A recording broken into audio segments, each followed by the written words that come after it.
Donovan Smith ang napapabalitang papalit o pumalit sa pwesto ng naunang import ng Converge na si Kyler Kelly. Nito lang ay pumutok ang balita. Credit po kay Sir Kenito Henson and thank you. Ayon nga po sa naging poster update nito, former Phoenix import Donovan Smith arrived the other day and will play for Converge against Phoenix at Araneta on Sunday. Kelly will stay in town in case there is a need to reactivate. Converge hopes to make it back-to-back wins after stunning TNT last night. At kumpirmado, nasa Pilipinas na nga po itong si Donovan Smith. Batay rito sa naging update or post niya sa kanyang IG. So, titingnan naman natin magkaiba nga po ang estilo ng paglalaro ni Kyler Kelly at Donovan Smith. Kyler Kelly is a mobile, athletic, and defensive-oriented center. Samantalang itong si Donovan is a burly but nimble big who packs a well-rounded offensive game. So, sa mga hindi nakakakilala sa import na ito, si Donovan Smith ay may taas na 6'9", 32-year-old center mula sa Chicago, Illinois. Bagamat undrafted sa 2017 NBA draft, pero veterano naman ito sa mundo ng basketball kung saan nakapaglaro na rin ito sa iba't ibang liga sa iba't ibang bansa. Gaya na lamang po sa Spain, Austria, Cyprus, Georgia, Romania, Dominican Republic, Kosovo, at South Korea. Bukod doon bago pa nga po ito napunta dito sa team ng Converge para nga po maglaro sa PBA, ay nakapaglaro na nga po ito noon dito sa PBA sa 2024-25 PBA Commissioner's Cup para sa team ng Phoenix Fuel Masters, kung saan ay nag-average ito ng napakagandang mga numero na 30.3 points per game, 11.9 rebounds per game, 2.6 assists per game, 1.8 blocks per game, at 1.2 steals per game. Ito yung tipo ng player na malakas ang inside presence at mahirap itulak dahil sa may kalaparan at siksik nitong pangatawan. Bukod pa doon, may outside shooting siya. Marami kang makikita rito sa laro niya na wala kay Kyler Kelly. Pagdating naman sa depensa, maaasahan din siya. Maging sa reboundings, kagandahan kay Donovan Smith, ito'y nasa sa kondisyon dahil balita'y huling naglaro nito lang sa KBN para sa team ng KCC. So, tingnan natin kung madadala niya nga po sa quarterfinals ang Converge, lalo't maraming umaasa sa laro niya. So sa Ginebra ngayon, kita mo ang big man na hawak nila pagdating sa locals. Syempre, pag-uusapang big man, isa sa papasok sa isip natin, pwedeng pang tapat sa mga import.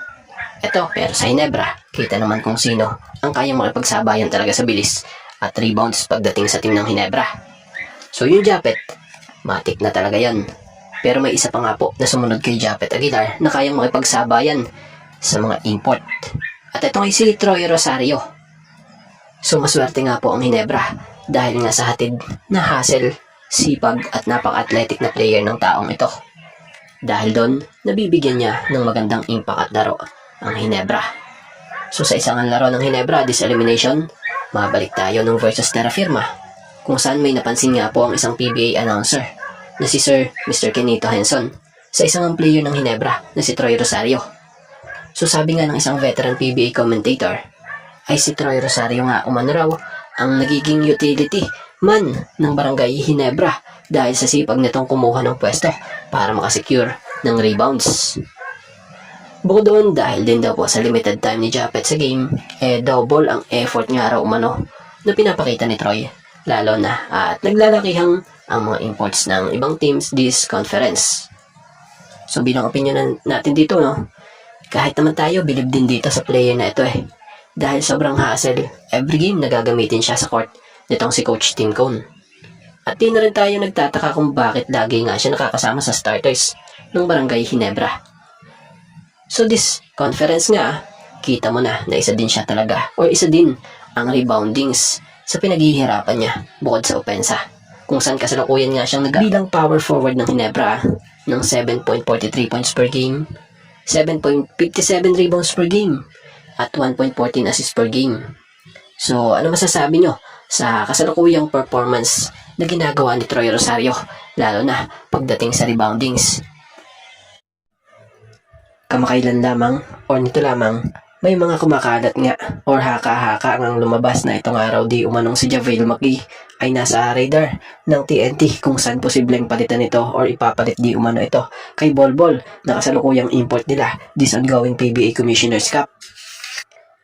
So sino nga ba itong si JaVale McGee? Si McGee nga po ay isang former NBA player. 3-time NBA champion ito. Ito nga ay kilala bilang versatile big man, 7-footer high flyer, kung saan kilala din siya bilang mahusay na rim protector. Kaya niya nga pong tumapos mula sa mga lagpas.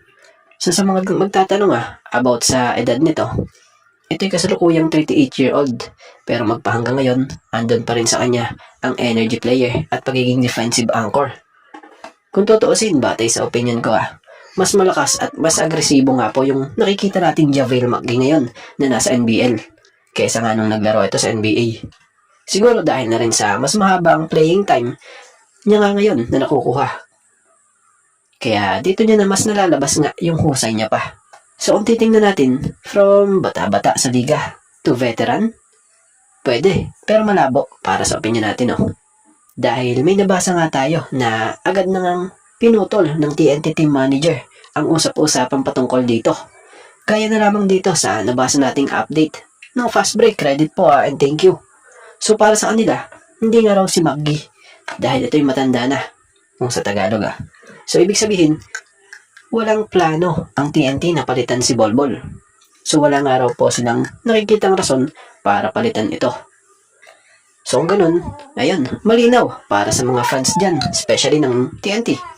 Malinaw na hindi papalitan si Bol. Sa mga hindi nakakaalam Bol is averaging this ongoing PBA Commissioner's Cup ng 38.1 points per game. So kita namang maganda ang pinapamalas na laro nitong si Bol or Manot Bol sa kanyang PBA stint. Pero speaking maganda, may mga fans pa nga rin po ng TNT na nakukulangan sa laro or performance ng gaya na lamang sa tulad ng mga komentong ganito or update na ganito na nakita natin. Credit po dito. Ayun nga po dito, credit po This is what we're saying noon pa. We're winning, pero ang sakit nila sa mata. Panoorin. Yung TNT energy, wala. Walang joy sa laro. Walang angas. Masarap panoorin si Bol, but there will also be times na mapapailing ka talaga sa effort niya. Hopefully, magbago pa ang takbo ng laro at chemistry nila. May ilang laro pa naman bago playoffs. Laban tropa. So, kita naman natin na isa ito sa super fan ng TNT. Kumbaga, siguro, naglabas lang din siya ng saloobin sa nakikita niya. Maging sa mga comment nga dito na nabasa natin gaya nito. Nung si Bolbol naging import, nagtaka ako. Parang nangalawang si Oftana, Pogoy, ng Batak. Eto pa. Mas maganda pa rin kung si RHJ ang import ng TNT. Makakaikot talaga ang bola. Makikita mo talaga gaano kaganado sa laro ang mga lokal. Isa pa, sabi pa dito, magaling naman si Bol, kaya lang minsan tinatamad. Tapos yung mga lokal nag-iba laro.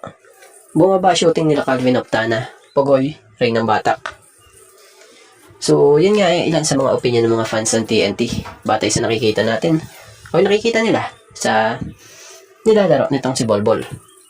So, sa opinion or sa tingin naman natin, mas nasanay lang siguro yung mga TNT fans sa estilo ng paglalaro ni RHJ. Dahil si RHJ, parang Justin Brownlee, kumbaga, ang estilo ng laro kung saan talagang isinasali nga nila o niya yung mga local sa play ng team. Kumbaga, napapaikot niya yung bola. Iba kasi yung laro nitong si Bol More on offense talaga lang siya. At kung minsan questionable pa yung rebounding skills niya. So, hinahanap kasi ng mga TNT fans yung impact na nabibigay ng isang import sa mga local players ng team. So, yun lang naman. So, kung kayo, ang tatanungin sa tingin nyo, sa mga susunod na laro ng TNT, mag-click na kaya ang laro nitong si Bol sa mga teammates niya? At ulitin natin wala nga pong magaganap na pagpapalit ng import sa TNT. So, si Bolbol pa nga din po. At bago nga ang lahat, baka naman po pwedeng makahingi ng isang subscription para sa ating channel or paki-follow na rin po kung nagustuhan nyo ang ating mga basketball update.